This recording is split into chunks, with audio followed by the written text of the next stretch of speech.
দেখলাম কি দিয়ে গুতা দিল লাট্টুর পিছন দিয়া পুটকি দিকে দিতেছ। এটা কি কালো কি ভালো এই যে দেখা যাচ্ছে এটা হলো কি মহুয়ার চার মহুয়া লেফিং ভাই একটু বললেন ভাই, আমি তো অনেক কিছু জানি না। এই যে রফিক ভাই দিতেছে, দেখেন আমাদের কিং রফিক বলা জেলা নাম করা শিকারী। এই হলো আমাদের কিং রফিক, অভিজ্ঞ শিকারী, খুব দক্ষ। গতকালকে 2টি বড় মাছ বাজাইছিল কিন্তু রাখতে পারেনি, আর বললো না গো, দুর্ভাগ্যবশত মাছ দুইটাই ছুটে গেছে এই আমাদের মায়া নদীতে। এটা হলো আমাদের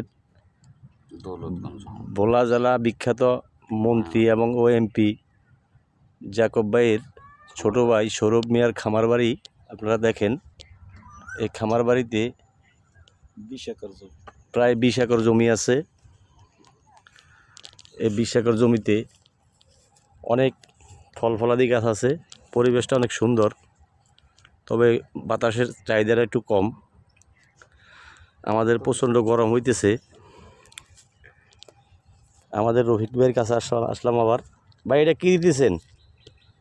এটা একটা টাস, এটা একটা স্প্রে টাচ, আমার হাতে তৈরি। রফিক ভাই নিজে বানিয়েছেন, নিজ হাতে বানিয়েছেন। ভাই এটার নাম কি ভাই? এটার নাম আর কি বলেন ভাই, একটু ভালো করে বলেন, ভিডিও চলতেছে তো। হাতে তৈরি করা একটা টাস, এ পর্যন্তই থাকেন, আর গভীরে যাওয়ার দরকার নাই। বেশি গভীরে যাওয়া যাবে না, তো গোপনে রাখছে। এই যে রফিক ভাই 5টি ছিপ ফেলে রাখছে, কোন সময় কাঙ্ক্ষিত যে সেই মাছটি হিট হবে সে আশায়।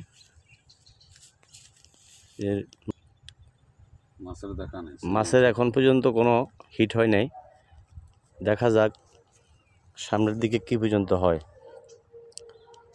রফিক ভাইয়ের এই যে ছাতু বানাইছে, কি দিয়ে বানিয়েছেন ভাই একটু বলেন তো।